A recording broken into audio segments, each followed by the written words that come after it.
Welcome to the welcome to the Oblast webinar, guys. This is, I don't know, 8, 9, or 10. I stop counting when I see more smiley faces. We got some wonderful things happening tonight. Last week, if you remember, we had a little 2 weeks ago, we had a little glitch where we couldn't get someone on there, but that's okay. If you remember, I asked, what would you do if someone gave you $100 million? That was a pretty successful webinar, I thought, because you guys all were really good about that and answered it really good. Tonight, I have something very special, something that's kind of connected a lot to Oblast. And I'll tell you a quick little story. Tina had texted me about this, I think 2 weeks ago or a week ago, maybe 2 weeks ago. And I go and I review, I get a lot of them and I go through them and I try to get, I wouldn't say one's better than the other. I think they're all good, but try to get the right ones in the right place. Last week, we had engineer Mike come up with some brilliant kid who blew us all away. It was pretty amazing. Mike, thank you again for that. Today, I don't normally talk about what's going to happen on my lives about Oblast, but for some reason I felt I should. And I was talking about it. And just so happens the old Ashmeister, Mr. Mafaro, was on my live today. And I thought, of course, people were joking me. And I was explaining that Tina's coming on and she's going to be talking about refugees and helping them out. And lo and behold, we have another group with some of our leaders. And Ash Mafaro sent us a video talking to me saying, Brother Chris, I can't believe you're talking about refugees. Look what I'm doing. He had Omar in his car. They were packing. They had tons of bags packed with food, clothes, toys for refugees' kids. I believe that he already took care of the adults. Now they were going back for the children. And he's like, man, well, what's the luck of you doing something? I said, pretty much Tina put it in my head. And I actually told Marty, I think Ash is gonna tell him that we're gonna do something with the refugees through Tina tonight. And I don't know that Marty actually snuck it into his ear, but it was really cool to see that. So what I'm going to do is, like I always do, is I want everyone to sit back and relax. I am going to hand the show over to my beautiful sister, Tina from Singapore. She is going to let you know what's going on. Miss, And then when we're done, dia tak clear, dia mirrored. So how to put mirror me? Oops, again. Gosh, so sorry. There you go. If there's any questions at the end, we'll ask them. But right now I'm going to hand it over to Tina. And welcome to Oblast, Tina. The show is yours. Hello, world. Hello, my fellow ONPASSIVians. Beautiful people here. We're all blessed to be here. And I believe, hearing what Chris just said, that the cosmos is aligned to what we're going to do. So it's really, we're all really blessed to be in ONPASSIVE. I love ONPASSIVE. I love Ash Mufara. I love all of you, the pioneers of ONPASSIVE. I've been wanting to do this for a long time, actually. I've been trying to get them to say yes to me. So I've been working and working. I met 5 roses without 5 roses. Her name is Fairuz. I met Fairuz, my beautiful sister, originally from Singapore, but she's living in Malaysia at the moment. And so is her sister Zaida, who's also in the Zoom today. Both of them have been doing work with the refugees that's in Malaysia. And I understand that's about 6 figures, I think about 300,000 refugees in Malaysia. And they can't help all of them, but they're concentrating their focus on a few of the Middle Eastern refugees. Zaida and Fairuz themselves are Arabs. And so that's where the affinity with the Somalian, with the Yemenis, and all the other refugees in Malaysia. So I was thinking, and I thought it would be so great if we would have refugees to help them. So I've gifted 2 of them here. I hope both of them are here, but I know Fatuma of Fatima is here today or tonight as well. And she's a refugee, and I'm so grateful for her to be here and agreeing to share her story. But let me introduce Fairuz to you, to all of you, to get to know exactly how she's been doing this with her little network of friends for the last 15 years, helping the refugees. But Fairuz, if you can unmute yourself and say hello and tell us your story. Okay, thank you. Thank you, Tina, for the wonderful introduction. Well, I have been in Malaysia now for the last 30 years. So basically, I'm more Malaysian than I am Singaporean. But meeting the refugees in malls and on the streets, that's how I started. I asked them, where are you from? And then they started telling me their stories, their plights. So then I got the friends all together to help them. And one by one, I've been introduced to many others. And now I have all the refugees in hand, which are coming from Rohingya, from Pakistan, from the Somalians, from the Yemenis, and the Palestinians as well. So I've got quite a range of refugees. So basically, what we do is we actually gather funds, crowdfunding with friends and relatives, and we solve case by case. Some, or rather, usually, is their rent, their house rent, their medical, and their school fees. These are three main areas which is always a problem. Food, when they have more. When they have little, they have less. But they always stuck with their rent, sometimes up to 6 months rent not paid. And when the owner is wanting them out, they start looking for us. And we have to solve their problem. And that's when we gather all the funds and solve their problems. So solving their problems by just gathering money from friends and relatives cannot be the ultimate way. So we want to help them. And now that we have ONPASSIVE, we're hoping when we have all the funds, we can do more for them. I would love to set up probably a little office for them to do maybe some Arabic service providers, or some kind of work for them to do from this end. I mean, you can do a lot online.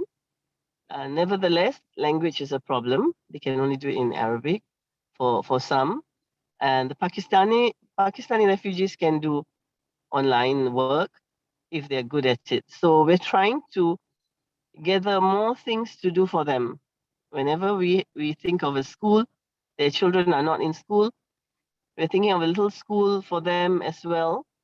Probably no fees to be charged, because transportation alone is in itself is funds again. So there's a lot of things that we need to. Everything boils down back to money, really.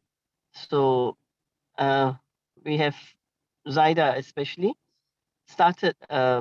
She'll speak to you a bit more on what we tried to do online for them, for the ladies to cook and sell.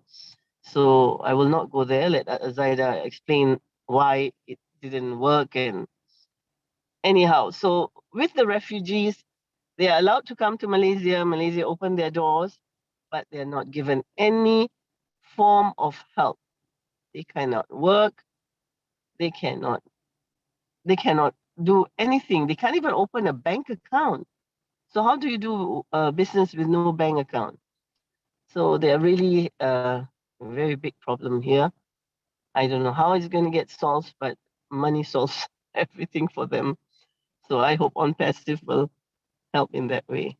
Thank you, Tina, for letting us speak to others, and for others to be present and listening to our plight and what work we do here. Thank you so much for coming in and listening to us. Thank you again. Anything else, Tina, that you want to ask me? You're absolutely gorgeous and great there. Thank you, Fairuz. By the way, Fairuz I call her my sister because we're both born on the same day. We have the same birthday. Yeah, we have the same birthday on different years. So that's what I meant about the cosmos. We were joined together because of the cosmos. And today, as Chris was saying, our CEO Ash Mofara is visiting the refugees while we are talking about the refugees. Zaida, I would like to bring you on for now. Zaida is Fairuz's sister. She's been a great help to Fairuz in helping out with the refugees, really actually getting them to on the platform, on Facebook platform, to actually do a catering kind of business. Tell us more, Zaida. Okay. Good morning, good afternoon, good evening, wherever you are. I actually came over to Malaysia last June 2021. And that's when my sister Fairuz roped me in to help out, because due to the pandemic, help was overwhelming. So that's when I realized that we cannot keep on asking for donations. And I must say that I admire how she managed to be thick-skinned to ask for donations from everyone, because it's not an easy thing at all. I did it a few times, and I told myself, that's it, I'm not going to do it again. If I can afford it, I'm going to help myself, but I'd rather do that than go asking for donations. It's really not easy. Anyhow, I decided that perhaps we could try and get the most out of their skills. And obviously, they can all cook and bake. So we managed to get each of them to come up with the best that they can do, a few dishes, and took the pictures, put them on Instagram, and get a delivery to send the food, and tried to advertise as much as we could. But it's been since November, okay? And it's been like, what, 6-7 months now? What I notice is that Malaysians have some reservations towards refugees because of their position in Malaysia. I mean, the position of refugees. They're not able to work. They're not able to, legally, they're not able to work. And like what Fairuz said, they're not able to have bank accounts. So, and, there are so many Malaysians who are poor. So, and, wherever they're staying, delivery will be expensive to any part of Malaysia. I mean, to any part of Kuala Lumpur, the capital. So it becomes expensive. Therefore, I feel that this formula of highlighting the refugees is not the right formula. We need to do something else. Just get them to work so that they can earn a living, and that's it. So that is another thing that we need to think about. We have yet to decide what we can do in order to help all of them. There are about, in total, I think around almost 200,000, if we include all the refugees, from Myanmar and all that. Okay, so that's a thing. It's still hanging. You may want to look it up. It's called Al Banat on Instagram. You can see all the delicious dishes. Unfortunately, there are other choices. So Malaysians rather choose from, restaurants than buying from refugees. There's another thing that I'd like to share, since I'm given this opportunity, if you don't mind, Tina. Yes, please go ahead, Zaida. Sorry. Go ahead. Thank you. I've been, over the years, been stalking non-government Instagrams of non-governmental organizations. So what I gathered is that there are two types of refugees, of course, those who manage to escape to a second country, and those who live in refugee camps. So the ones who are living in refugee camps, you can almost say that they are totally dependent on humanitarian aid. You know, even if they do grow, do a little bit of farming, that's very limited. And the best way to help them, I would suggest, is to collaborate with existing non-governmental organizations who have proven track record in managing the funds. That would be the easiest, the fastest, the most practical, the best, basically. And the topmost necessities would be food and clothes. But, you know, there's more to being a human being than just having food and clothes. So they need things like, and these things I would categorize them into four. Number one, assistance, okay? And this can be in any form needed, immediate urgent assistance. It can be food, it can be medical treatment, etc., etc. Number two, in fact, I watched a video whereby a child said he eats grass. So you can imagine that the state that they are in. Number two would be education, because most children are illiterate.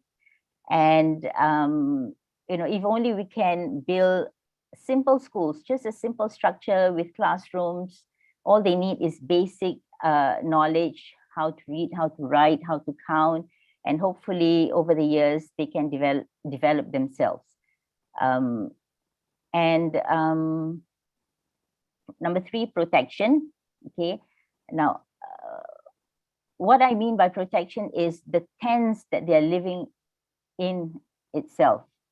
The tents that have been provided by UNHCR are considered not good enough to protect them from the heat, the extreme cold.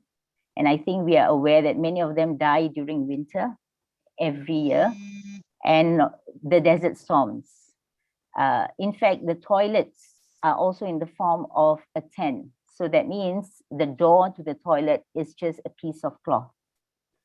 So it'd be great if we can actually replace these tents with, I know this sounds crazy, but if only we can replace these tents with simple houses, because these people have been there for some of them more than 10 years.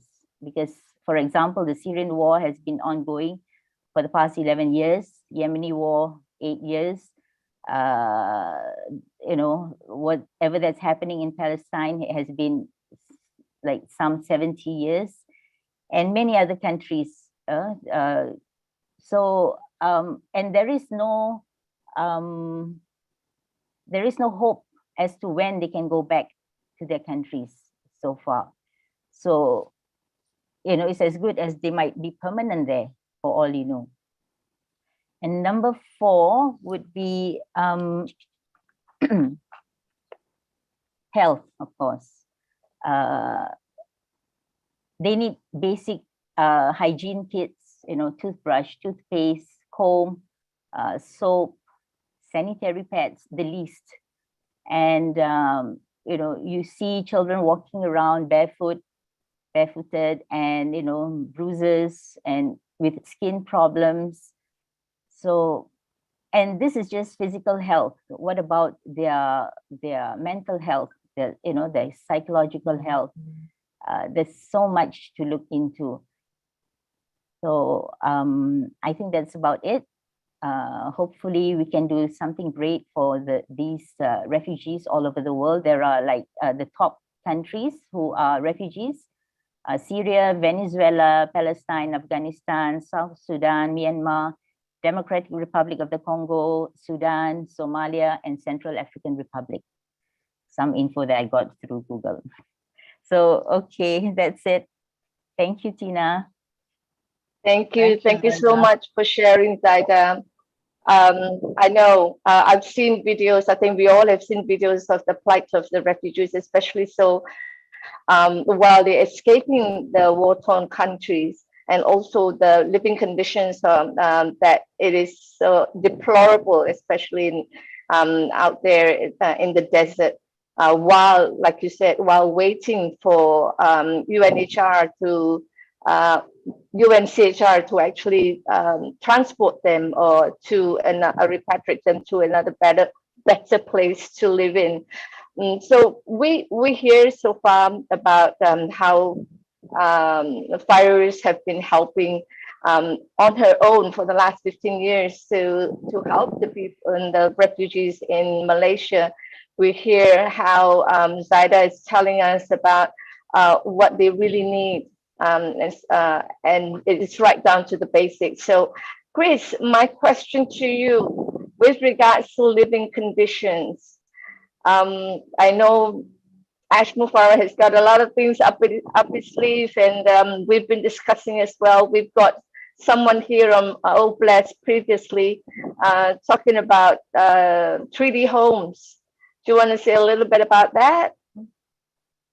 Well, if you guys all heard Ask the other day, when he was doing the questions from everyone, he had talked about physical products, 3D products, which includes the homes.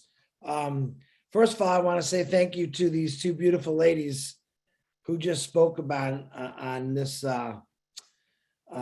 terrible, terrible thing. And thank God there's people like you out there that are helping these people and bringing it forward to, I believe, a platform or a wonderful thing called Obless that I think is going to help them out. Now, I don't think I know. And it's sad because I did the statistics from some of the countries that you just named. Is it Zendaya? Do I say that correct? Zendaya? You're muted, young lady. Her name is Zaida. Zaida. Okay, I apologize. And some of the countries that you were naming, I was actually looking through that, and I wanted to understand how big the refugee problem is in the world. There's 26.6 million refugees in this world right now. These two wonderful ladies are talking about, well, let's just say a very small sector that's part of this big globe we got called the world. Ash Mufarah said to me when I was in Boston, brother, we have a lot of work to do. And I'm going to look in these beautiful ladies' eyes and say, sisters, we have a lot of work to do. This is worldwide. Refugees are mostly because of wars, because people just can't seem to get along, and you got a person here and a person here arguing, and everyone in the middle gets pushed aside, and they don't care about those people. One of the things I think Obless is going to change, hopefully, is the mindset of these, I'm going to straight out call them evil people that don't care about their country. They don't care about people. Because when you're pushing people out of your home country, all right, and we got beautiful people like you ladies coming up saying, listen, we need to help these people. They need to be fed. They need to have medicine. They need to have homes. All right. This is why Ash Mufarah created Obless. It wasn't just about, listen, we talk about homelessness, which in itself is a terrible thing. But when I think about refugees of being actually pushed away from their homes, their land, their countries, it's sad. It's really, really sad. But thank God we got people like you that are willing to not just fight for them, but help them. You know, Obless is going to turn so many things around. Now, we all start talking about Obless with homelessness. I believe that many things can be tackled very fast, because basically refugees are homeless.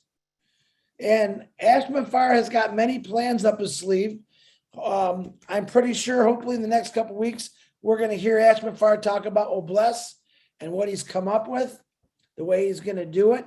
But my goodness, can you imagine, you can build a 3D home in less than 12 hours? About a 2-bedroom home in 12 hours? You got to think of how many 3D homes, and it's pretty inexpensive.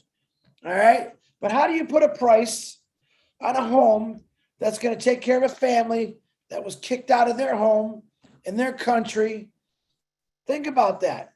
Just think about every piece of real estate in this world right now where we have these refugees. Do you know how much property there is out there that we could build homes to help people? But there's a lot of people up here that say, oh no, we want to keep you down. No, man, Noblesse is about bringing people up. It's about not fighting the evil guy, but showing the evil guy, look, good always wins.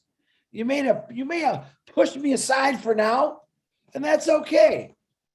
But I know that this thing called Noblesse is going to come and help us out. Hopefully, and I said it real clear yesterday, and I've always agreed with this, no matter where there's good, there's always someone evil. There's always someone trying to get ahead or cut in to make things bad for everyone.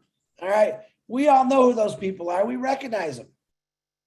Sometimes we just got to ignore those people. You know, if we build a high enough mountain, those people can't see us anymore. That's the way I look at it.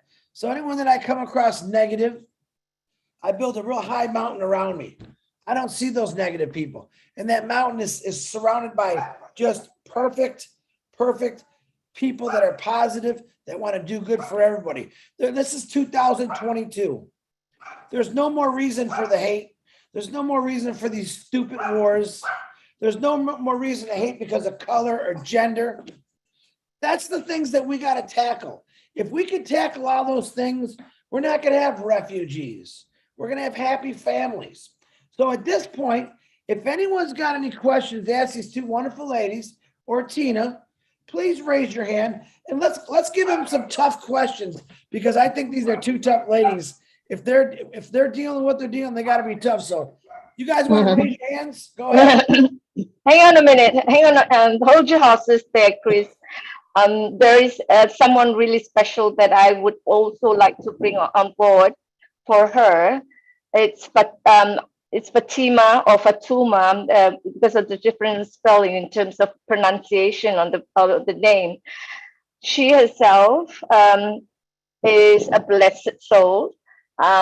She's a founder partner of which I've gifted, and she herself is a refugee in Malaysia. She has she's the leader, community leader for the refugees, the Somalian refugees in Malaysia. And I would really love to have her on board to share her stories, her plight of how, she escaped from Somalia and got herself into Malaysia. And she's been there for a long time. So I would love to hear the story of how she has survived the journey from the war-torn home and into another country, and really trying so hard to assimilate into the culture, which is totally different, although they're both Muslim countries. So Fatima, if you're here, Fatima, I would love for you to share your story. Yeah, I'm here. Thank you, Miss Tina. Alhamdulillah. Assalamualaikum to you. Salam. Hi, everyone. My name is Fatuma. As Tina said, I stay in Malaysia for almost 11 years. This is not my first refugee being in Malaysia, and I was being refugee for almost like 25 years. So I was being many camp since 1992. That was the time I started my journey being a refugee, and until now. I was being a different camp, which was really hard. At the same time, I feel like I'm getting more experience being a refugee. It's like I have done a lot, especially for my community. When I came in Malaysia, it was hard. Most of the communities, especially for Somali communities, I feel like they don't know where to go, where to start. Most of them, they were having terrible problems, which even the UNCR cannot even handle them. Most of them, I feel the refugees, when they don't have nothing to eat, nothing to do, it's like they are even killing themselves because they cannot, stay, which they cannot eat anything. Sometimes I feel like why the militias are they not looking the refugees? Are they not human beings? Are they not have right to work? Are they not even they are, I don't know, they are not even thinking these people, they are human beings. In other countries where I have been in refugee, in fact, they were doing a lot. The UNHCR itself, they were giving food, they were giving shelter, they were giving free medical, they were giving free education. But in Malaysia, it's really, it was the worst country I have ever experienced, because I have been many camp, many refugees, many countries. But when I compare, Malaysia was the worst one for the reality, because the UNHCR itself, they cannot even help refugees who are staying in Malaysia. Most of them, they are dying for hunger. No food. You feel like sometimes when I'm eating the food, I feel like, what about the others? What about my neighbor? Did they eat today? That's what I feel sometimes. And another thing, and we cannot, Sister Ferus, she's really trying to do many things for especially the refugees, but we cannot, Sister Ferus, she cannot end up giving money, giving food all the time. But they need a life. They need something to do. They need they have to be independent themselves. They have to do something. It's not like we are sitting in the house, we don't have nothing to eat. The government, the law of Malaysia, they are not allowing to work. And even if we try to work, you feel like the owner of the place where they are working, they can work like 2 months or 3 months. They end up that they are not paying them. They're not paying their salary. And when they start by saying like they need their salary, the owner say, no, we are not going to give you your salary. They end up like there's no salary. They work a lot and they cannot go to police. They cannot report. That's the main importance. The only thing that I'm trying is like all the refugees over all the world, I don't think they depend someone's hand. They're not depending of someone's hand. Like NGO, for example, the NGOs are giving food, they're giving what they need. No, I feel like because most of the refugees, they are very well experienced. They know how to work. They need to do their own work. They want to show all the world what they are doing. They know how to do something. They want to come up something. They want to, to live. It's not like Sister Verus. Today we have a problem. That case, one woman, she is already out of her house. She don't have money to pay.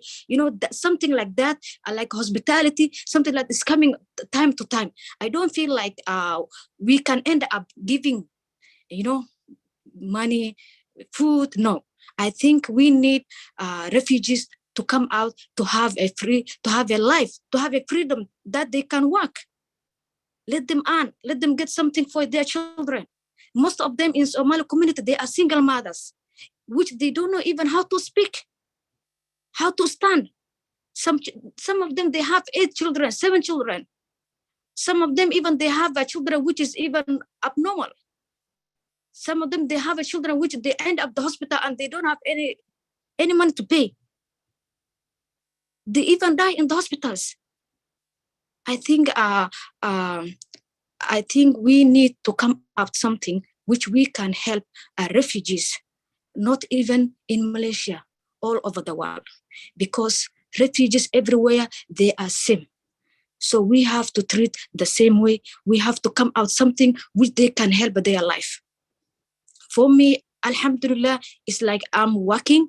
I'm working as a while in my home as online, but you can feel some single mothers which even they cannot do anything because they don't know how to speak, they don't know how to use even the computers. See, but Alhamdulillah, I have learned a lot because I was in different countries. I used to go to school. I have to learn so that in order to help my family, my children, I have to stand up. But most of the Somali single mothers, they end up like getting many children and they cannot do nothing because they feel they come from Somalia to Malaysia. But me, that's why I say I have experience because I was in many different camp in refugees since 1992. But Alhamdulillah, I have struggled a lot in Malaysia. I have did many things. Finally, I got married. I got children. I know where I can start to work. I said the only way I can do is I have to do online work. Online work, nobody will say you don't have right to work. So it's like I am doing, Alhamdulillah, and I have succeeded. So that's why we are trying to help other refugees, single mothers who can, do the similar that. At least like Sister Zaida, she come up like she like they have to cook. If they know how to cook, they have to cook. Then we sell what they cook. I think that one at least they can benefit to give the children. But I don't think they can even pay the rental. Some of them, they are working at the same time. They can't even pay their rental. I think the refugees, they need really they need a lot of things. They need education, as the virus said. They need a health. They need a financial support. I think they need individual shelter, counseling. That's what they need. And I think we are the one who stand for the refugees. I feel now, I feel I'm a refugee, but I feel like I have to stand refugees because I know the pain they are causing. Some of them I have experienced when I came in Malaysia, they are eating a bread with a Colgate. To make like, the Colgate make like a butter to eat. It's like they don't have what to buy. And we are in a Muslim country. Even, I don't know what to say. I feel like Malaysia is not a good place where the refugee can stay. But the people, Malaysian people, they have a heart. But the government, no. But the Malaysian people, they have a heart. They feel they are human beings. They want to do work. They want to eat something. Sometimes I feel like my neighbor, I have to knock. I say, did you eat this morning? See, I have to feel like, it's not like I'm feeding my children and my neighbor, they did not even cook. It's really terrible. So I think this is what I can say for the refugee in Malaysia. And I'm very thank you for everyone, especially for Sister Tina. I thank you for giving this opportunity to stand for the refugees. Thank you. Okay, can I just say something, Tina?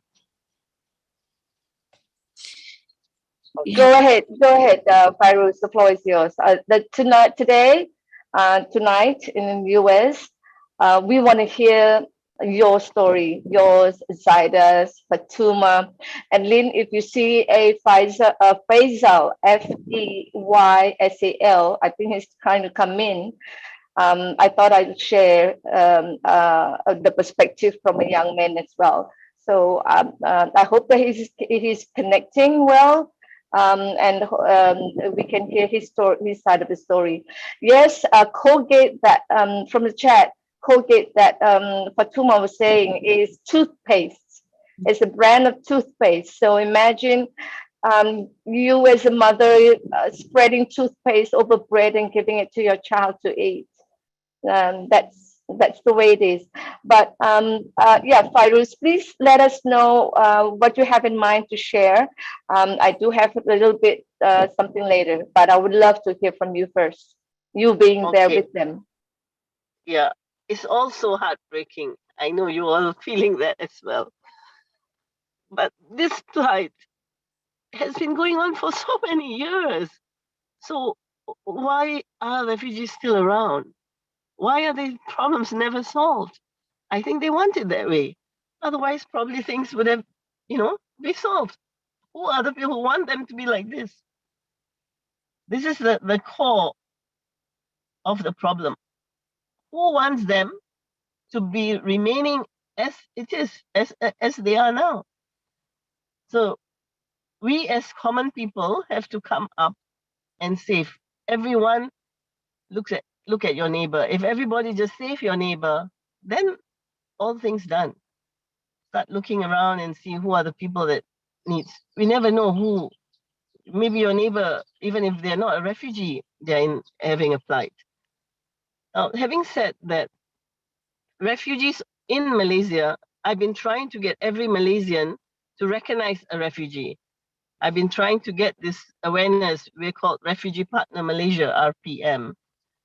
This in mind so that they understand they are refugees. Malaysians are not aware of, they're so surprised there are such refugees in Malaysia because the refugees are staying in far places, which are cheap. So their accommodation is far from the Malaysians and they try to stick together.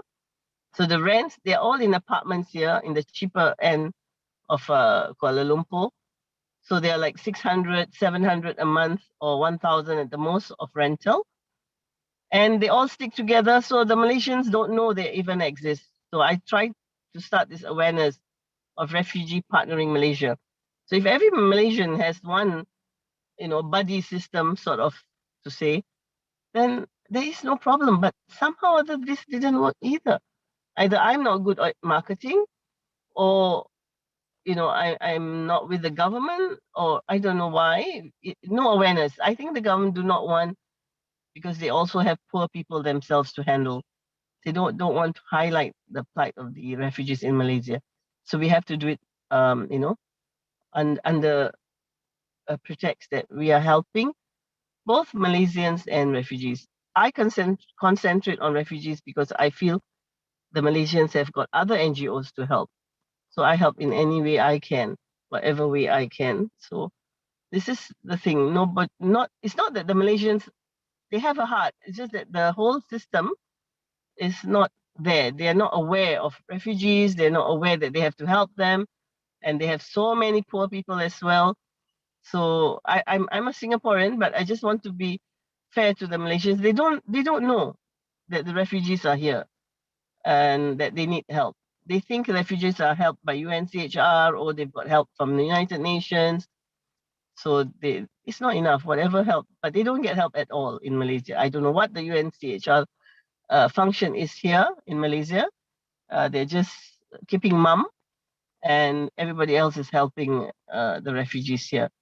And yes, to set up companies for them so that they can work online. If any of you need, now people work online, they can be anywhere in the world. So you can employ them. That is the easiest for them. They don't have to be, seen as they're working. So this online thing is the best for them.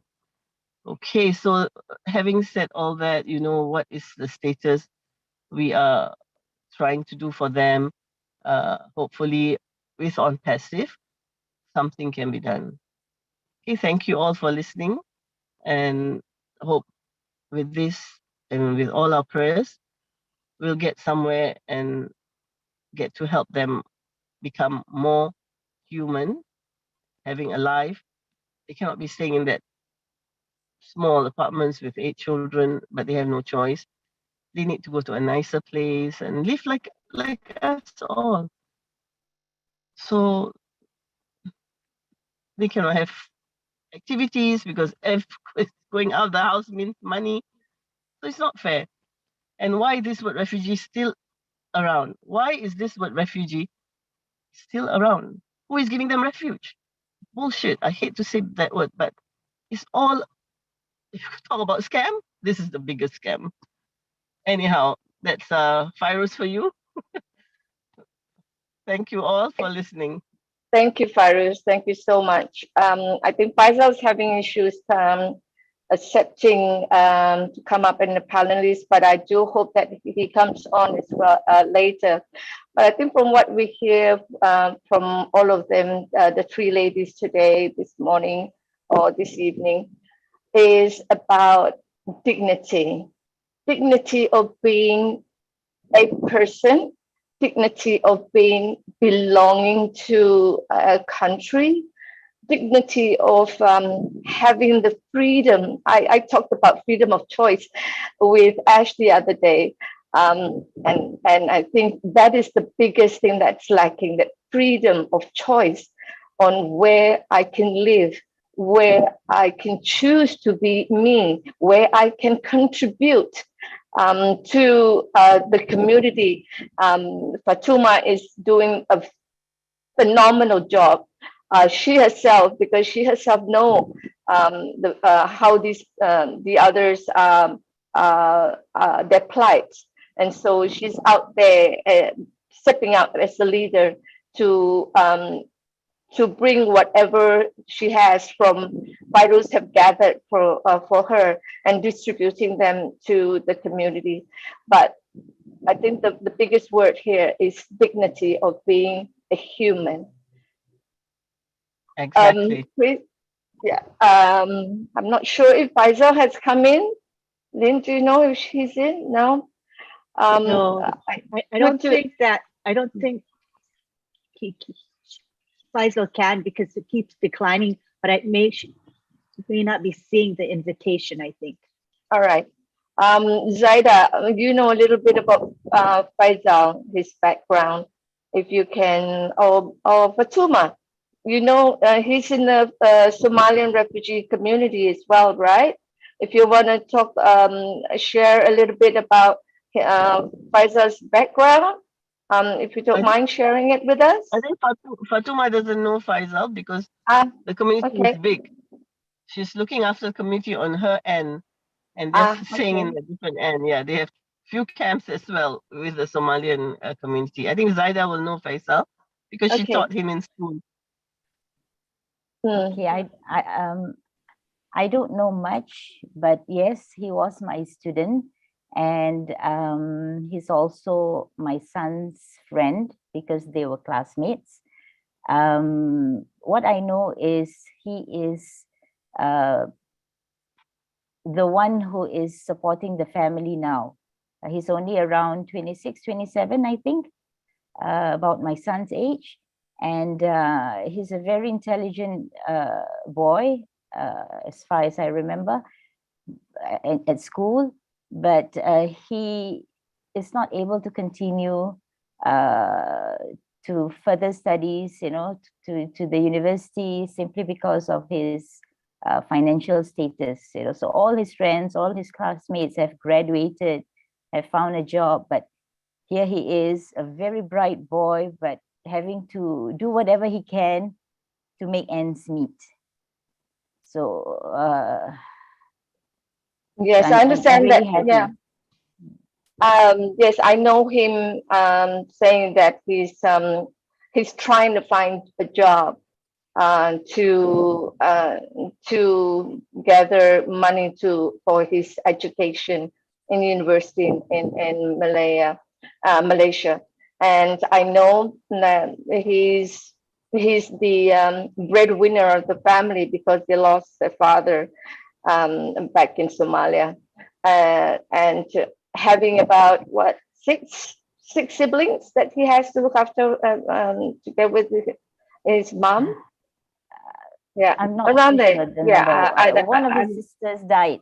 One of his sisters was also my student. She was very ill. She was in and out of the hospital, and eventually, as a young girl in her teenage years, she passed away a few years ago. Yeah. So, But yeah, Chris, I'll hand over the floor to you to see how we proceed from here. Medical is a problem as well. Medical is expensive everywhere in the world. So they die because they don't get proper medical treatment. Oh dear. We can go on and on with all this, like they have gone with all this for umpteen years. But I think now we have to find solutions. We know their plight. Yeah, Yeah. how long has this been going on? What's your estimate guess? How many years you think this has actually been going on? Since the beginning of time, maybe? Maybe And, I and think no 70 one, years. and no one is, Easy. no one's cared enough to take a rule on to say, hey, we gotta fix this. All right, I Exactly. think Chris, sorry, I think it's not in so much the UN CHR. Maybe they're not impressionable enough to the Malaysian government to actually change certain policies, especially so them not being issued. They cannot be issued with a work permit. So that if that can happen, that would definitely help so much more in the community, because I actually have work that's in line for the refugees, but the companies need them to have a work permit. It's the No, policy. but they are in camps. They're supposed to be transported out, not to stay too long, but nobody cares. You see, the countries that are willing to take refugees in seems to be keeping quiet, seems to not be taking them in. So they are still in places, in camps in Kenya, in Malaysia, and elsewhere, still in camps when they should be already transported out. I don't think they want to be in Malaysia. They want to be in America, they want to be in New Zealand, they want to be in Australia. They want to be in a better country. Malaysia is still a third world country, probably the best of the third world. But this I is not where think they want to be. They want to be in the first world country. So I think the first world countries are keeping quiet, or maybe they should all adopt one refugee every home and solve I all the problem. I Yes. think Who was that? Okay, Chris, I back to you. Back to you, Chris. No, Fatuma wants to say something. Fatuma, go ahead. Go Okay, ahead. Fatuma. I think the problem is it's UNCR, because most of the refugees who are staying in Malaysia, they already are settled with another country, but they don't want the UNCR to push them, to go out of the country. They don't want to settle these refugees. They want the refugees to stay in Malaysia, to end up with no life. Because now I feel like not only me, there's another refugees which I know, they already did even medical checkup, everything. They are only ready to go to US or Canada or another country. But the UNCR, they don't want to take. Again, they are, before in 2019, they are pushing those people who have a cancer, like cancer disease. Those are the only refugees who have the opportunity to go to another country. And now I feel like UNCR becoming the worst in Malaysia. They are not even caring the refugees. If you go to UNCR, you will find a family sleeping outside of the UNCR for 3 days. And the security, they are chasing them. They came there because they want a house. They need a place to stay. They don't care. They need the refugee to stay in Malaysia forever. They don't wanna help them. Even if you go to the hospital, you find many refugees end up in hospital. They don't want to help. Sometimes I feel like they say, okay, we want to help them. They want to pay $375 for a rental for 3 months. Then no more. It's like I feel like refugees in Malaysia.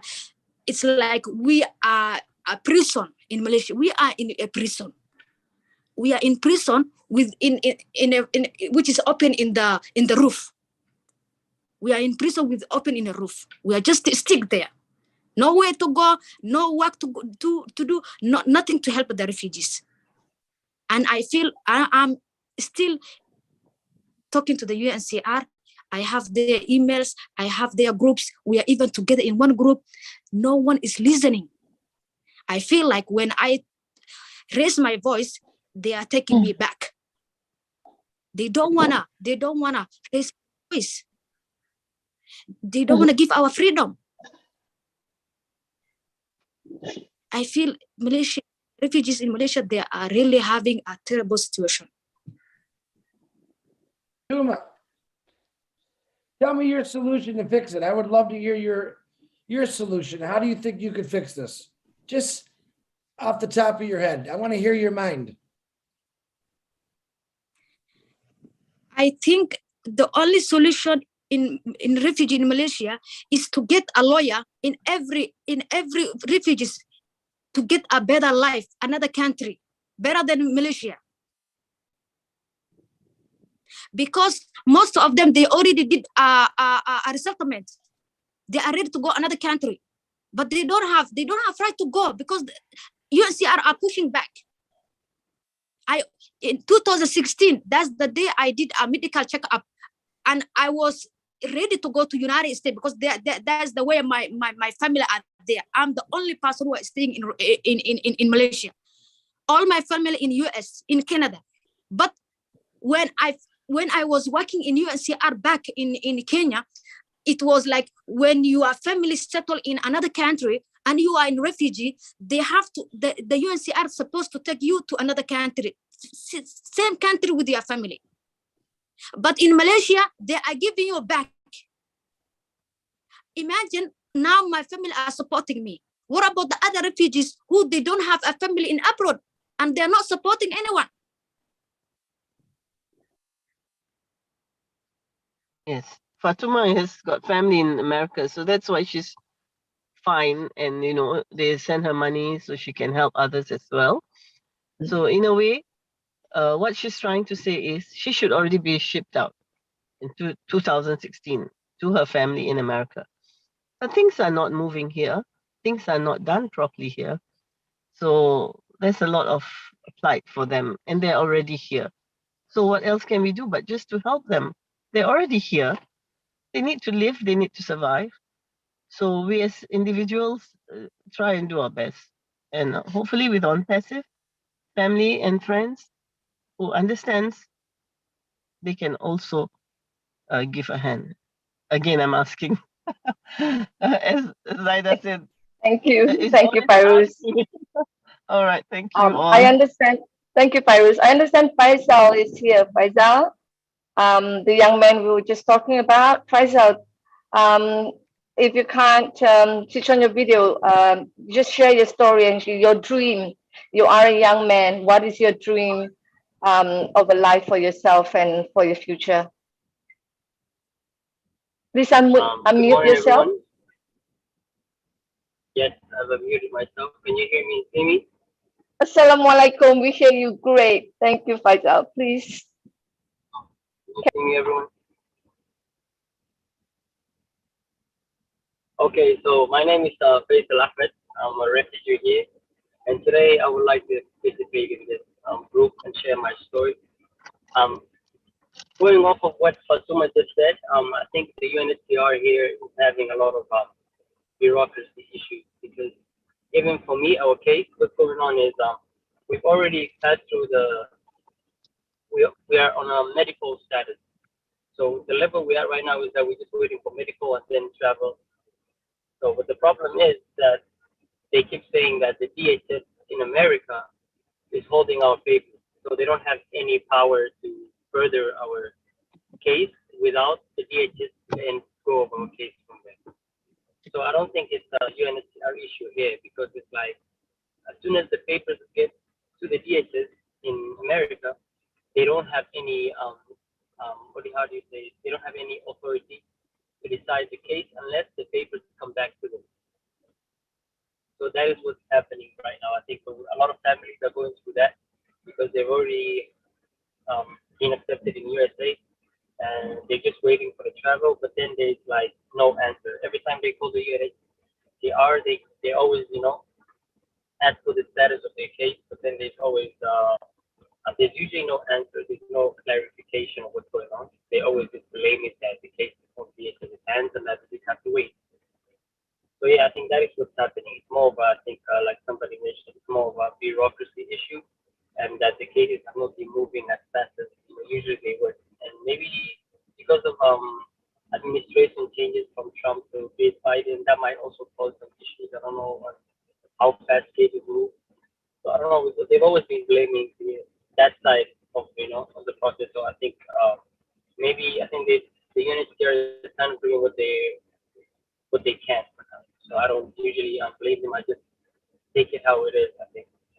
But like Fatuma mentioned, the problem in here, being a refugee here, is that there's literally there's no progress, there's no life, there's nothing you can do that to kind of, you can have autonomy of your life. You can work, you can find opportunities, you can do something for yourself. There are policies in place that always kind of stop you or kind of hinder your progress. I think to me, like education is an issue because I cannot find opportunity to be educated because first of all, financial issues, and also the other thing is that usually education is visa based if you're a foreigner. So it's like there is no policies in place that kind of cater to people who have got special issues like me. I mean, there are some universities that have partnered up with UNHCR, and that's how I was able to finish my, I can say my college before going to university.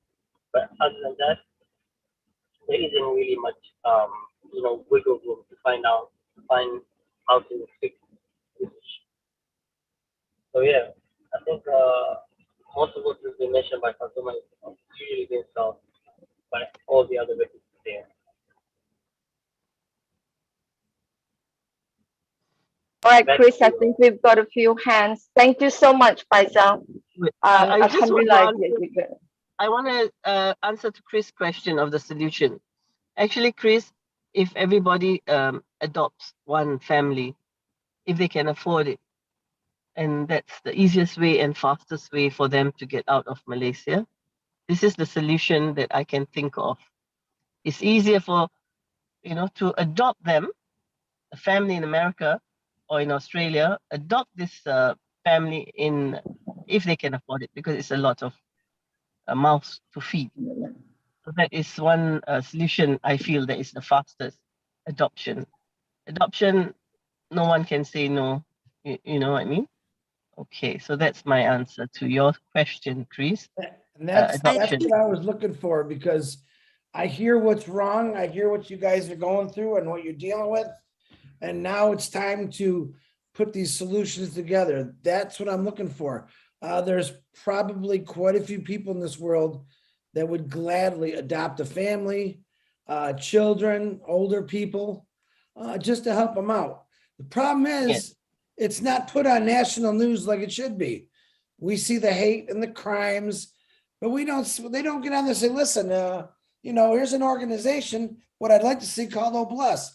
We're looking for people from all over the world that are willing to help these individuals out, get them on their feet, house them, feed them, medical. I mean, that's a great solution. There's your number one solution right there. But we got to start somewhere for that. And like you said, I'm glad you actually brought that up, because adoption of any kind is a wonderful thing. Myself and my family, I believe we have 4 adopted kids, and I'm glad that I have kids from relatives. I call them my relatives that were adopted. One is a doctor, 2 of them are engineers, and one of them is a teacher. And these are kids that either had very young parents and were scared, or maybe lost their parents. We don't know the history, but it's really not important about the history. It's important. We already know the history of most refugees. The most important thing is, how do we help the refugees? How do we help these? Let's not even call them refugees, they're people. Let's be honest with ourselves. Yeah, It's just why this word refugee? it's another name that we gave people to say, oh, look, how about we just call them people that need help instead of refugees? These are people. We seem to forget that a lot of the times. That, listen, the only time, and I'm going to be a little harsh, the only time you want to fix this problem, you take all the higher ups, we'll call them, to be nice, and let's take their family and just go and throw them out of their house, push them through the waters of mud, yuck, to another country they have no clue about, and watch them change things. That's the issue here. None of us recognize something until it happens to us or we're part of it. That's usually what's happened with higher ups is their family. Oh, it's not going to affect my family. Well, maybe we should affect their families and show them what it's like. I would love every country in the world, the president say, okay, yeah, you, the guy with the perfect kids, the perfect wife, the perfect husband, the perfect house. Guess what? Get out of here. I'm pushing you out. I'm going to send you over here. And then you tell me your experience. You want to see change, how fast people would change this? If it doesn't affect them, they don't care.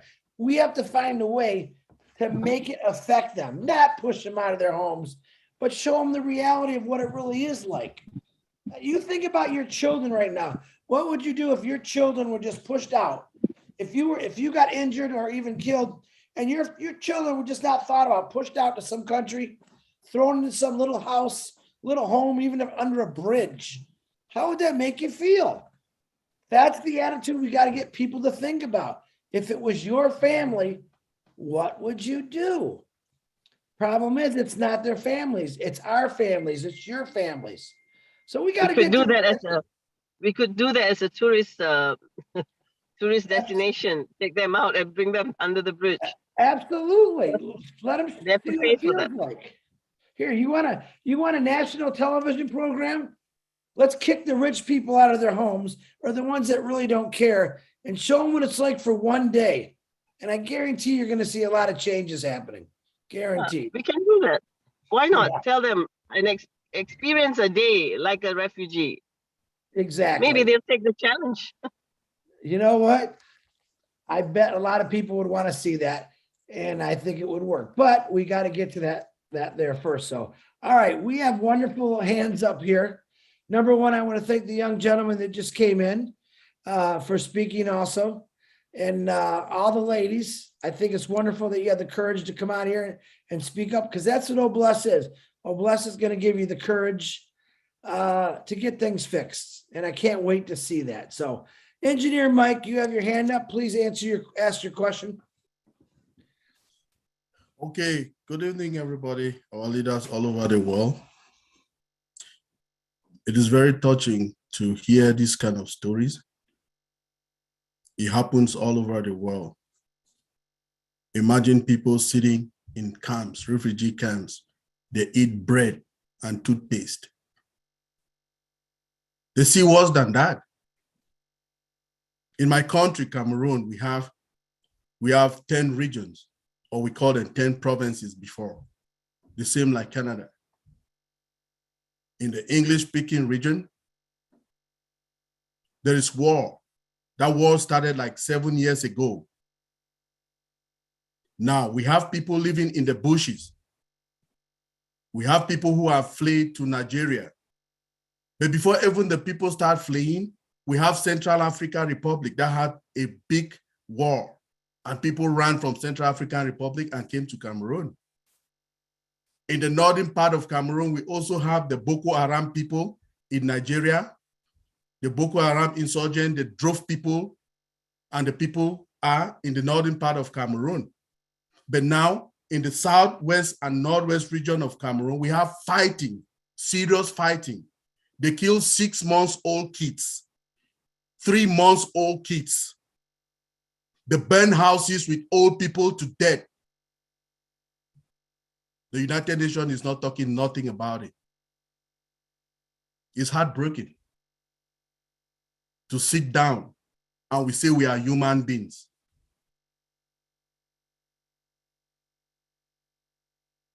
That's the situation, the same thing. It started in Somalia, people were fighting, they had to separate. That's how we have Futuma, is where she is now. She's Somalian. People are fleeing for war all over. Bad governance everywhere. So I wanted to offer something to, is it Fetra? Feruz. So what I want to say is, Feruz, if you can go along, if you are so hooked up in that the refugee guys over there, I want you to look at the number of people who have like laptops. If they have laptops, everybody that have laptops there, Let's get the number. You give the number to Chris Johnson, the number of people. I want to enroll them. I have a course that I teach, okay? I want to teach them a course in IT for 4 months that can make them relocate from where they are to these countries that they want to go to because they can work online. That course is called Linux System Administration, okay? Remote system, all right. It starts That's really nice. It starts, the least that you can get as a Linux system admin, okay, is 75,000 US dollars a month, a year, sorry. Wow. That brings you up to about $2,000 to $3,000 every month. So if you have them, the people that have laptops, put them together, give the number to Chris Johnson. Next month, I want to start a class with them. All of those refugees, the people who have laptops, I want to empower them to have something that they can use to live. Even if all of us cannot sponsor them, they can have something that online I can help them. They go online, apply for jobs, and they can work from where they are to better their life. And they can, save some money and move from one space to another where they want to go to. So please, Faris, go to those camps, check on them. The ones that have laptops, I can connect them with my Zoom. I will teach them for 4 months and they will get what they want to get. Thank you very much.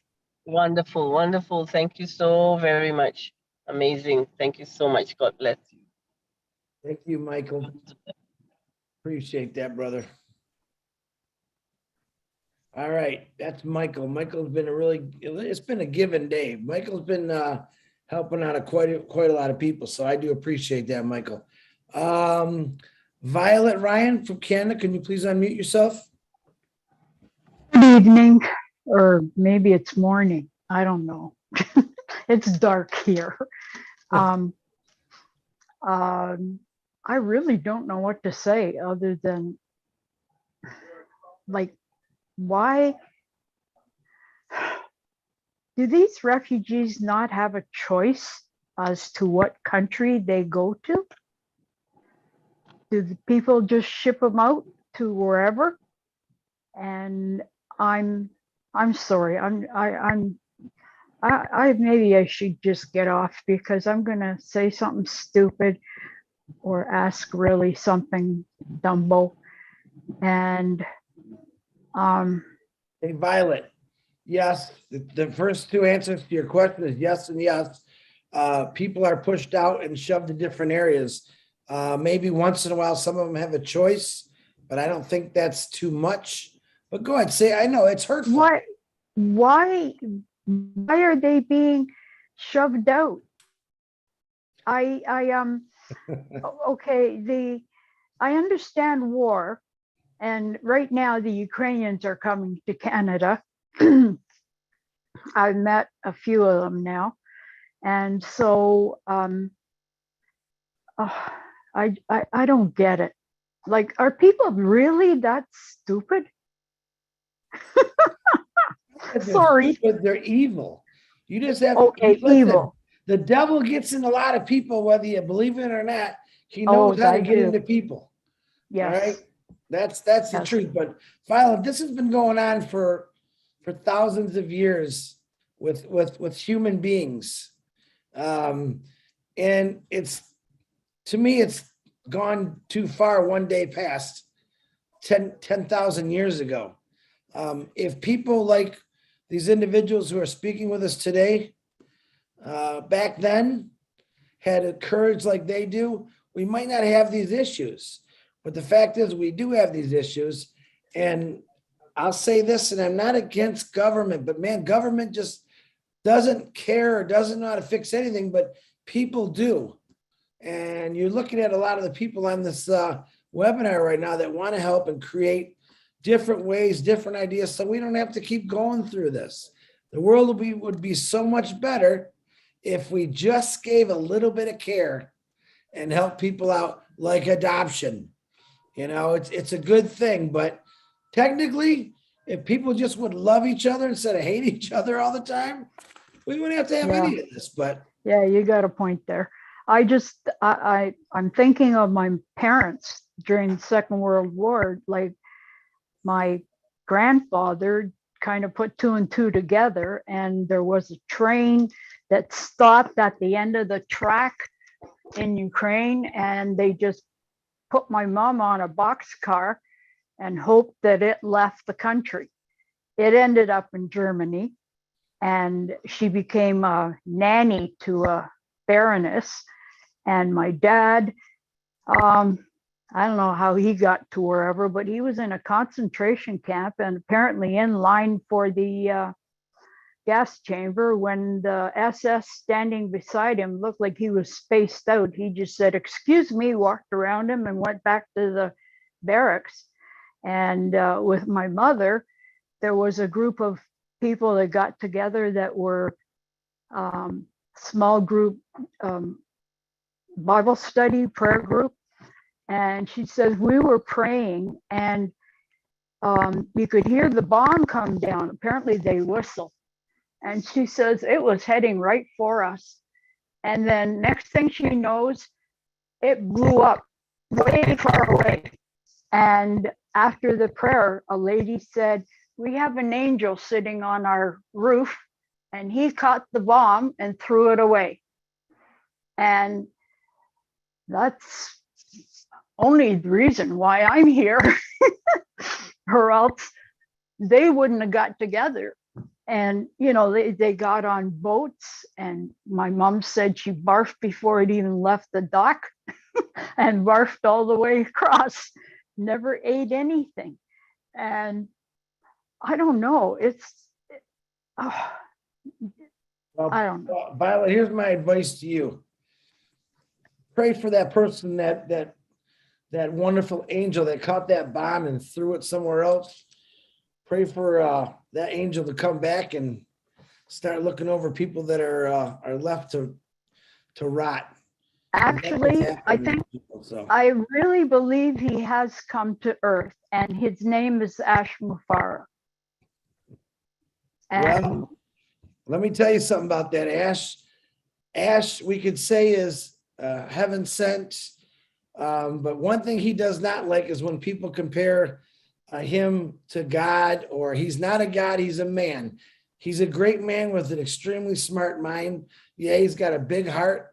But I'll be honest, Ash does not like when people say that about him, or myself, because I'm a Christian, Okay. but he's a man. He's a great man. And Okay. we'll leave it at But- that. But he's got a heart. He's got a heart, you could say, just like God, where he wants to help everyone out. So, Violet, did that answer your questions? Kind of. I'll just shut up and, Chris, sit back and listen to people that know what they're talking about. You're okay, Violet. We appreciate your opinion. Chris, Okay. I forgot to add something to what I was saying. So Go the ahead. classes I'm offering is for free for those guys. The only thing they need to do is to get a laptop. It doesn't matter how many they are, 100 plus, I'll teach them for free, all of them. The only thing they need to do is to get a laptop. For 4 months, I'll make them have a career for their life. That's all I need. Thank you. Thank you, Michael. Appreciate that. So if anyone of you ladies or gents that are interested in Michael's offer, you can get back with me and I'll get you the information to Michael. Okay, Mr. Tony Monk, can you please unmute yourself, brother? Hi, Chris, can you hear me? Loud and clear, buddy. All right, great. My camera's not working, so that's why you can't see me. I'm having issues with it. Yeah, you hit the nail right on the head, Chris. This has been going on for thousands of years. It's nothing new. It's unfortunate that it has. And the only reason it's been going on for so long, Fairuz, is because ONPASSIVE didn't exist until up to now. And founding members of this company, the core of being a founder is OBLESS. And we're going to be able to bless so many people around the world.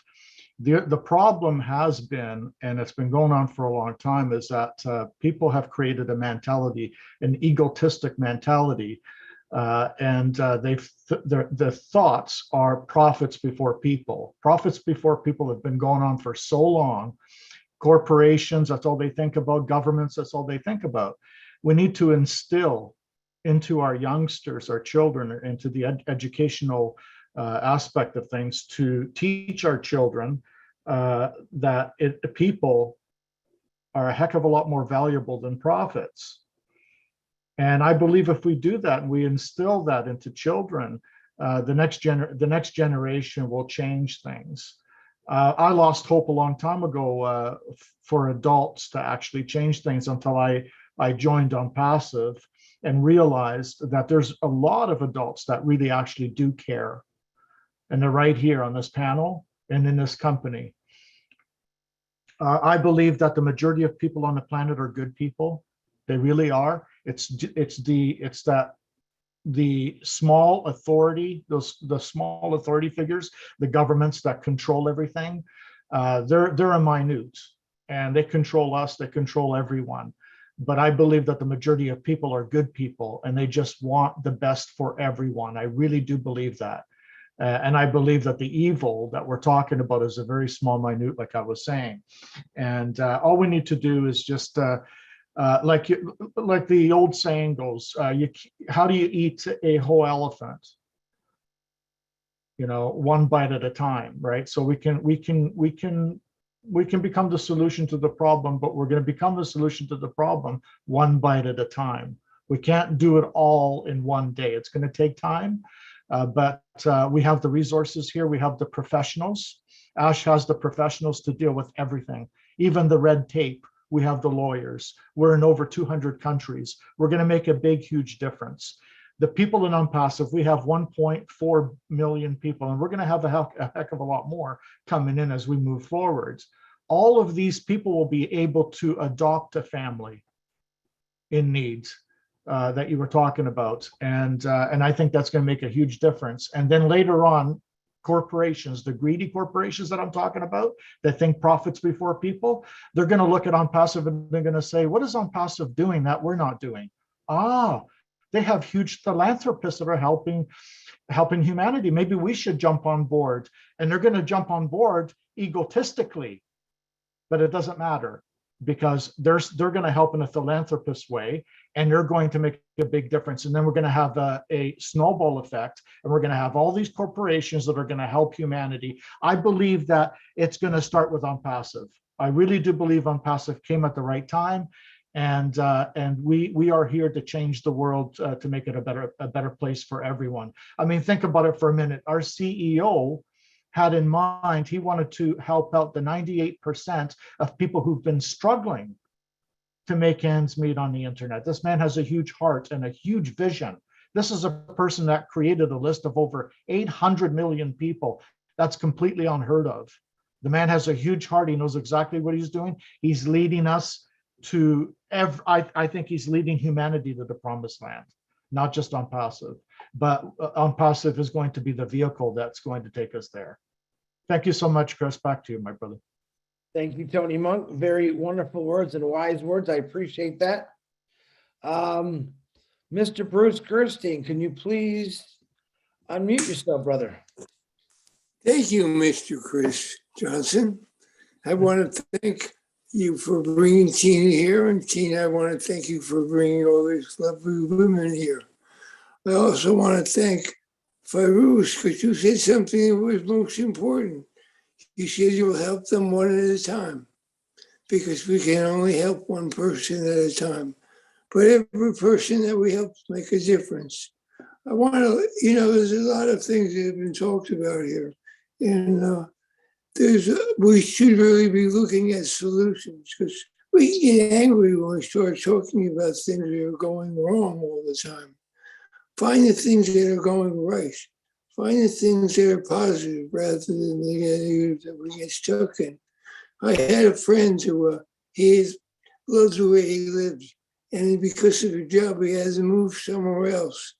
And he hated where he lived, and he complained about where he lived all the time.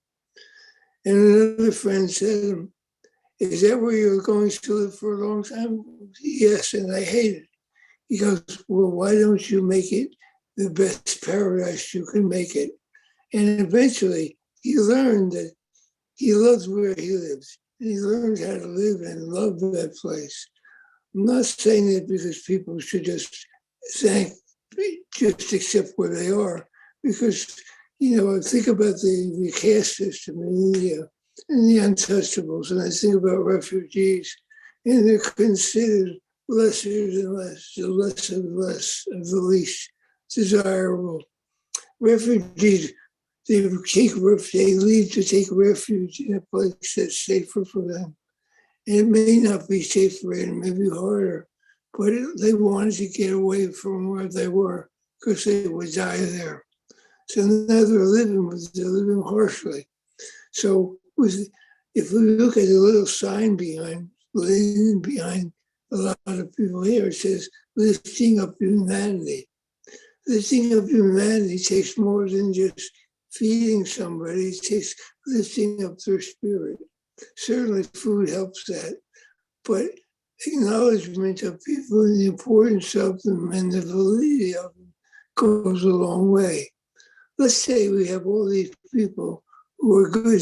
Some of them know how to build things. A lot of refugees know how to build things. Chris knows how to build engines from scratch. Doesn't it make him feel good when he accomplishes that? The answer is yes. So if somebody helps to build the house that they're living in, they get to become proud of that, and it becomes theirs. And when it becomes theirs, they feel good because they have something of them for themselves. And so they learn how to live in places that could be harsher. I also think about refugee camps, and I don't like the word camps because camps are usually considered disgusting and full of disease, and they are a lot. But if the government doesn't care about them, maybe they don't really care if somebody comes to help them too. And maybe at some point, all us founders can do something to help these people in spite of the government, in spite of what the government doesn't want them to do. They resent them because they have to take care of them. Let's help take care of them. Let's help them learn how to take care of themselves. One of the other things that's very important is activities for people. If you're just sitting in a refugee camp and you do nothing but sitting there and smoking and doing whatever you do and drinking, you don't feel good about yourself. But if you have activities, if you have music and you dance and you sew and you create things, you start to feel better about where you live. And when you start learning how to appreciate where you live, no matter how harsh it may be, you can always improve yourself. Because you say to yourself, I want to live here, but I want it to be better. And like I said, Malaysia is a beautiful country. Singapore is a beautiful country. Cambodia is a beautiful country. All these countries are beautiful countries. So it's a very important thing to realize the beauty you have around you. You do that by learning how to build yourself up, build your home up, build your spirit up, and build your community up. And give each other hugs. Make sure people learn how to hug each other, because hugs go a long way in this life. So anyway, I've talked a long time. I did have a question. So, Fido, if you felt like there was something you wanted to do first to help people lift themselves up from the poverty and everything else that they have, is there something that you would want to do first? Fido can answer that. Tina can answer that. Any of the women can answer that. Could you please repeat your question again, Bruce? If there was something you felt you wanted to first do, the one thing that was most important to get going right away, what would it be? Yeah. Faisal or Zaida or even Patuma, would you like to answer the question? If there was something that you could do first, what would that be, and how would you do it?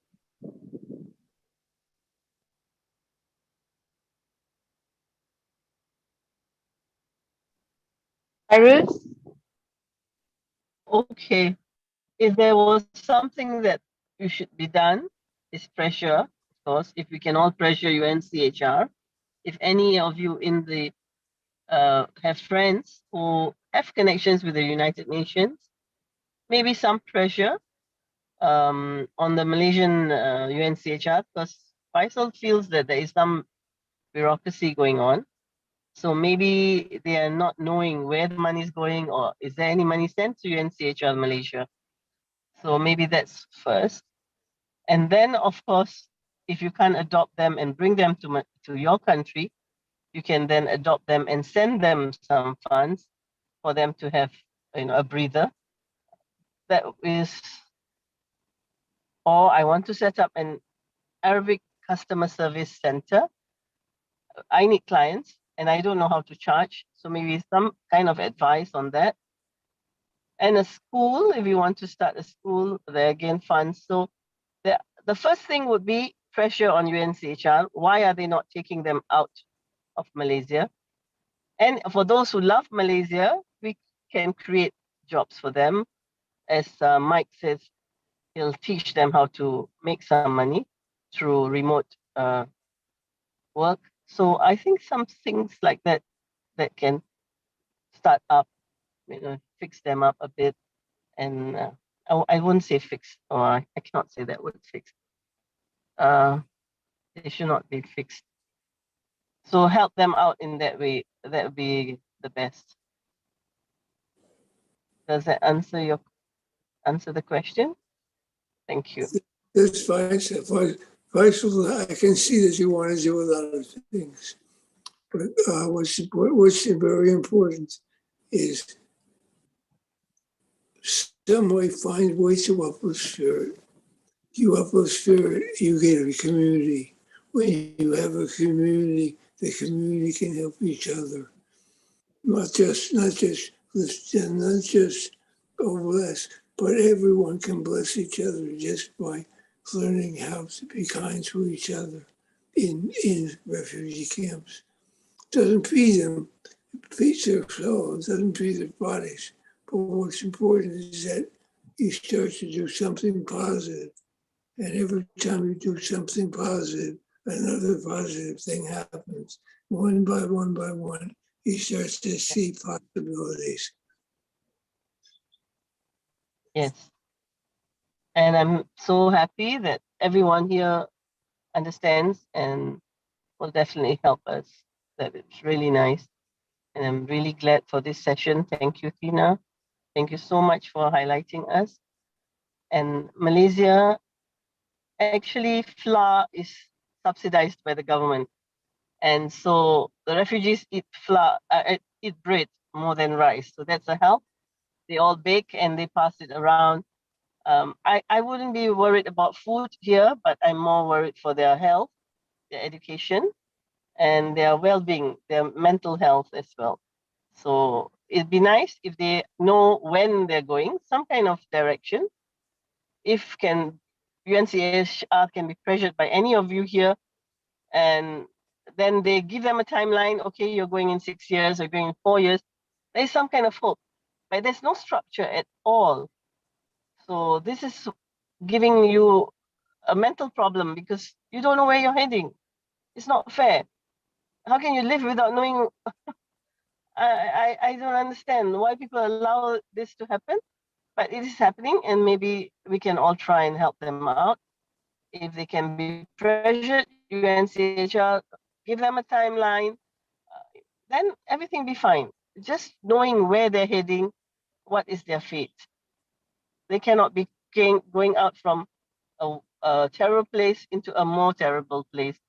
It's not fair. It's just not right. You're absolutely Thank you. correct. Thank you. Thank you very much, Bruce. Thank you for those wonderful answers you gave, Bruce. Guys, we have about 19 minutes left. We have 4 hands left, which is Dr. Benny, Sylvia, Mr. Richard, and Julie. Let's see if we can get them all in there by 11 o'clock. Dr. Benny, please unmute yourself. Thank you so much, Brother Chris, for giving me this opportunity. Sister Tina, thank you for bringing our sisters here to come here and share their opinion or the problems that is occurring over there. Thank you also, Engineer Michael, for willing to teach. Now, it all depends, right? If they're willing to. We all know that education is the key to success. Without education, to me, I am nothing. To be good is not good enough. You have to exceed expectation. Now, Sister Zada, Sister Farah, Sister Fatuma, thank you. Thank you so much for coming. Now, the only question I want to ask, do you guys have founders within your camp? I'm sorry, do you guys have founders within your camp? Are you a founder? I'll answer that, Dr. Benning. All 4 of them have been blessed with a foundership in ONPASSIVE. Very good. So the reason I'm asking this is because if we have founders here, then it will really be an opportunity since we have all blessed, right? And first of all, we really want to thank our CEO for all blessed. And those, since you say something about education, we do have academy as well. So whoever is willing to learn, we have it for them. And just to let you know that with this all blessed, since we have almost 1.4 million, even if one of us just contribute $1 each, then they will not suffer again. I know they will not. But thank you for coming because we are going to work together. Our CEO said we should work together and help each other. With all blessed, we will help each other. Thank you so much for coming. Thank you, Dr. Benny. Very wise words. I didn't expect anything else but wise words out of you. Thank you, Doctor. Appreciate it. Miss Sylvia, please unmute yourself. Thank you, Chris, for giving me the floor. This is a real heartbroken when hearing a story like this, testimony. So I would like to take this moment to say thank you to Tina, who brought all our sister and younger brother over here. So this problem is something that goes around, goes and come back. In my country, we witnessed the same situation. But what we can say is, it's very cruel. We cannot sit down and just look at it. And we thank our CEO, Mr. Ash Mufari, for bringing All Bless, which is going to be the tool to eradicate this problem. Even if it's going to be in the long run, because trust me, it's not going to be easy, but we will get there. 1 million founders. If we duplicate ourselves, I think we solve so many problems. How can we do to improve living condition of the population living in those poor areas? How can we do to stop those physical, psychological abuse? That is a real threat to human being. And we are here because we care. We are here because we want to restore this dignity, that human dignity. How can we do? Thank you for those who already volunteer in any way to help, education and so on. Any single help any single thing that everyone does will help a lot. When I look around, I don't know how I can answer to those cries, but we have all blessed. I've been blessed to be a founder of ONPASSIVE, to change and touch so many lives. I will be happy to know that tomorrow, people will go to school in Malaysia, will be able to buy medication and take care of their health. This is very important. So for that occasion, I'm blessing Malaysia with one account. If Chris, I don't know if it's via Chris, I'll give all the information to Chris so we can have that account and help those people. That's what I want to say. Thank you so very much to all our sisters and brothers. May God bless your heart. It's not easy to hear that, but we are here to hold hand and work together. Thank you. Thank you, my wonderful sister, Sylvia. Sylvia, if you can, Tina, do you are hooked up with Sylvia on Facebook? I will. I may not be, but I will. I'm not on Facebook right now, Chris. Okay, well then you got my email, right, Sylvia? Yes, I do. Right. I'll text you. Send it to me and I'll forward it to Tina. Okay, I will. Thank you. Thank you so Thank much, Sylvie. You're very welcome. You don't know what you do. Yeah, you don't know what a gift you are giving. It would definitely help Fairuz and Zaida in their mission to help not just the Somalian community, but also the others that are in Malaysia. Like Fairuz said, there's about 200 to 300,000 of them there without help. And what Faisal was saying earlier with regards to they are there on a medical status, that is probably where the issue is. So they get, only those who get to go to a better place is when they have a medical issue. And as you also hear, the people dying because they are ready to go, but because of bureaucracy, that is the bottleneck. Not even the bottleneck, that bottle stopper is not helping these people here over in Malaysia. I feel so much for them. They're my neighbors. Malaysia and Singapore, we used to be one country until we got our independence. So I feel them. Thank you very much for what you have gifted. I'll get in touch with you, Sylvie. Okay. Thank you, Tina. Thank you, Sylvie. Richard, please go ahead and unmute yourself. I love all of you men and women, beautiful men and women from the world, from the bottom of my heart. You know, this makes me sad when I hear this. But unfortunately, the whole world is suffering right now. It's crazy. You go to a store, there's no food in the shelves. The poor guy who delivers the food can't afford the gas because it's up to $10 a gallon. So he can't bring you the food to the stores. This whole world has so much corruption in the politicians and the UN. I'm sorry to say that. But all these high-placed people are so busy thinking about this guy and that guy over there that are in war, they forgot all about what they stand for. They're supposed to be there for the people. They're not supposed to be there for their pockets and themselves. They're supposed to be there for the people. I'm sorry to speak like this, but when I'm upset, I know why I'm upset.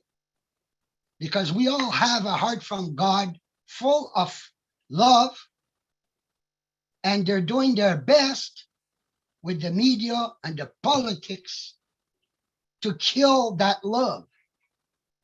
They're trying to make enemies out of every last human being in this world. I'm sorry to speak like this. I don't want to be negative.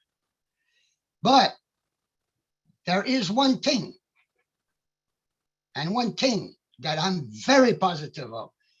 Ash Mufarah could not have picked a better time in this world to launch what he's going to be launching this year.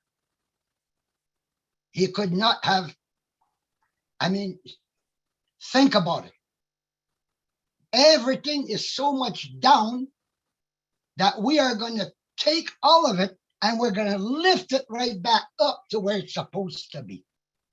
Men, women, and children with homes, water, medical, you name it, it's coming. And Ash Mufara is the founder, CEO, inventor, or whatever you want to call the man. I love that man with a passion. But what he's bringing to this world will explode the world. He said, get ready for an earthquake. Get ready for a tsunami. It's coming. So ladies, keep on helping the refugees. We're coming. And we're coming faster than everybody thinks. May God bless all of you and take care of all you and your families. With my love from my heart, big kiss and big hug to all of you. Thank you for listening to my getting pissed off. Richard, thank you, brother. And obviously you still have a lot of love in you, so they haven't got to all of us yet. So keep that up, brother. Julie Wen, please unmute yourself. Thank you, Chris, and thank you so much, Tina, for bringing the beautiful guests here. Ladies and gentlemen, you are beautiful people, and you're so strong, and you stand up for the unfortunate. I just like to say thank you so much for doing that. I am myself a refugee as well. I believe that there are beautiful people still around in this world, and I'm so thankful and appreciate this country that take our family in. And I believe that everything that is currently happening right now, we can't not depend on our government for the rest of our life. We cannot. We are depending on the good people around here.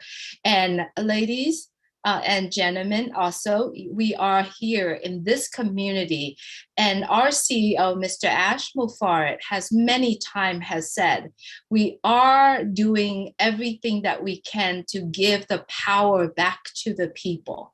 We are receiving that power, and we are in ONPASSIVE, and that's one of the reasons why OBLESS is here. And I would like to make a suggestions with you, and not only that, our guests here today, but for everyone who has a heart for the refugees, who has a heart to help humanity, in different countries. How can we can come together? And the next time, if you ever coming back into this platform, or if you could please study the process, how one can support a family, or how one can adopt a family. What is the process? What are the documents? If you could prepare doing that, because what we knowing is that we know how to work on our plan and carry out our plan. So the plan of actions for me that I feel listening to the webinars today is, if you could, and you probably already know how to do it, but next time when you are coming back, or when there is a chance for you to share with all of us here, please share with us how can one family could adopt one. Right now, currently right now, we can sponsor or can help with a founder positions. However, we could do so much more once our company is in running to the public. We can help so much more. And there are so many good people still in this world, and especially in this community of ONPASSIVE. I'm so blessed to meet you today, and I'm so blessed to know that you're a stand up for humanity. And I want to thank you for that. And I do want to support everything that you are doing. So if you could please, next time when you come back, please let us know the process of doing that, adopting the family, or how can we help. Thank you so much for being here. And thank you, Tina, for leading it and bringing this to all of us here. Thank you, Julie Wen, for the wonderful words. Okay, we have 2 more hands up. And Jennifer, you had your hand up too. Did you want to say something? You sure? Don't get all shy on me now. You did. I did. I don't think you were trying to give me a high five. You sure? Last chance. You want to, because you were next in line. You want to say something? Yeah, I actually just messaged Tina what I was going to say, but I'm wanting to donate 2 spots to 2 single moms over there. So if they could find me 2 single moms, that's really close to my heart, to help out single moms. So if I could do that. So I think I sent her my email so she can get a hold of me. Thank you, Jennifer, very much. I'm glad that you came on and said that. I also got another text from another gentleman said I wants to do the same thing. Tina, I'll get you that information. Jennifer, thank you very much. Okay, my beautiful sister, Miss Bridget, please unmute yourself. And there was another lady. Where'd her hand? Where did Lily Lane's hand go? Do you have your hand up, Lily Lane? That was Auntie Mary Pendy. I saw her. Oh, Mary Pendy. You come back. Go ahead, Bridget. You're next. But Mary Pendy, you know I always got time for all my sisters. Come on. Hello, good evening, everyone. Thank you for the opportunity, my brother Chris. Thank you, Tina, for coordinating this, and thank you, Zaidan. And Faisal, is he still here? You guys, I'm so speechless. There is no reason why people should go through all this. The refugees, there is just no reason whatsoever. I am glad everybody has said pretty much what I had on my heart, that ONPASSIVE being the correction to the corruption will definitely resolve all these issues. Obviously, there's so much corruption in terms of how the refugee situation is being handled. It should be handled better than the way it's going. And in the sense that we're thinking of adopting some of those refugees, I think that's such a good idea. And I really thought if we can all think about things in that direction, eventually we'll be able to help using our OBLES system.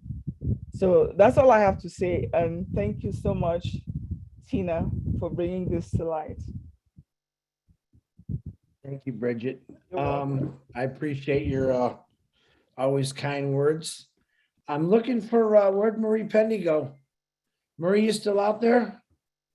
She's right here. Oh, Marie, where are you hiding from me? You know you can't hide from me. Come on, let me hear what you got, sweetie. I just wanted to, say one line of, listening to this webinar. Really have enjoyed listening to everyone. And thank you for all the guests that came and brought to light some of the difficulties that we are facing around the world. Like Mike said, I come from Cameroon, and some of us were born in the English part of Cameroon. We have French and English as our national language. This part that we came from, we have war, and the war has been going on for the past 7 years. So we've had displaced families, displaced children. Last week, I just sent a video to Mike where Mike's ancestors come from. They burned down the only hospital that was standing to serve the people there. They burned down schools, boarding schools, where children go to study in order to better themselves and to better their society or their community. So these things are all over the world. And what makes it difficult is the bureaucracy that is in the way of helping. Statistics in reality shows that if you donate $1 to a cause, it's only like 5 cents that eventually goes to the cause. The 95 cents will be written that they used it to pay the bills or the light bill or somebody's salary. So the actual cost of the money you are donating $1, they only get 5 cents out of the dollar. if they are lucky to have it. So I just wanted to say that this OBLESS is a blessing, because when we are presented a situation through crowdfunding, we'll just go directly to the cause to try to solve the problem, as opposed to going through the bureaucracies and the red tapes and not knowing whether we're going to help the cause. That's why sometimes when I drive through the streets of DC, going to work or coming home, I prefer to give the money directly to the homeless person who runs to me and asks for money for the next meal, as opposed to going to give it to where they live, because they may not actually have any of that money. Yes, so I'm really happy that we have this OBLESS, and the money is going to go directly. And there's more to come in terms of giving from individuals, especially like me. So stay tuned. Thank you. Very much, Marie Pendy. I'm staying tuned. I love that. That's a good one. Oh, look, I got another hand up. Miss Karina, go ahead, my other beautiful sister. Thank you, Chris. Please. I'll keep it real short. I honestly just wanted to come on and say thanks to Auntie Tina for bringing them on. This was a really awesome webinar. They always are. I love you guys so much, Chris, you know, for all you do. All of you, you're beautiful people. So yeah, I'm excited to help as many as we can, and I know that we will. So thank you so much for being here, and Tina for bringing them. Thank you. Thanks, Chris, for letting me speak for a minute. Thank you, Corinne. Thanks for making it short. Now I got another hand. Mr. William Norris, go ahead with your very, very short comment. All right, man, I'll make it short and quick. Yeah, I want to, I'd like to donate a founder position to this cause as well. I think it's really important. I think when we put ourselves in the position of some of these people, I think we can actually begin to feel what it's like. And I think we really need to do that. So I'm willing to donate a position at this point to this cause. Beautiful. Now, William, do you have Tina on your Facebook?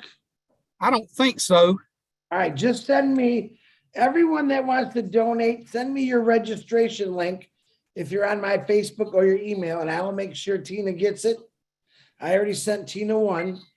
So if any of you want to do that privately, you can definitely send it to me through my Facebook, your registration link, or my email. And I promise you, I will get it right to Tina, and she will pick the single moms like Jennifer wants. And if you have a specific individual, which to me, if they got a heart, that's a specific individual, you can help them out. William, I appreciate that.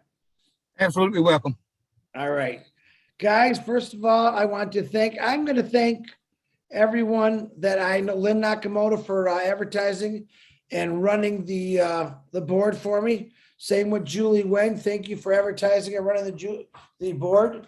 I want to give the honor to Tina to thank these beautiful ladies and gentlemen that came on today. And from the bottom of my heart, thank you for opening our eyes up to things that we never really understand or hear. I will say this today to this group. I know we got like about 98, 100 people on here. If you know people that are refugees, have been pushed out of their homes for any situation, I would love to hear their story, and I would love you to hear their story, because before Admira went off to bed, she says something to me that I repeat to myself all the time. Just when I think I got it bad, there's millions of people who have it a lot worse than us. And there's 26.6 million refugees that would gladly fill our shoes any day for 5 minutes. Just remember that. So Tina, I personally want to thank you for bringing these wonderful individuals, ladies and gent, to this webinar. And I would love to give you the honor to saying their names properly, because you know I'm going to mess them all up. And ladies, I love you with all my heart. God's blessings always to all of you, what you're doing.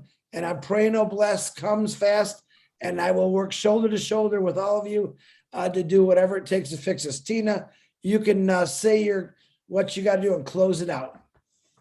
Oh, wow, wow, wow.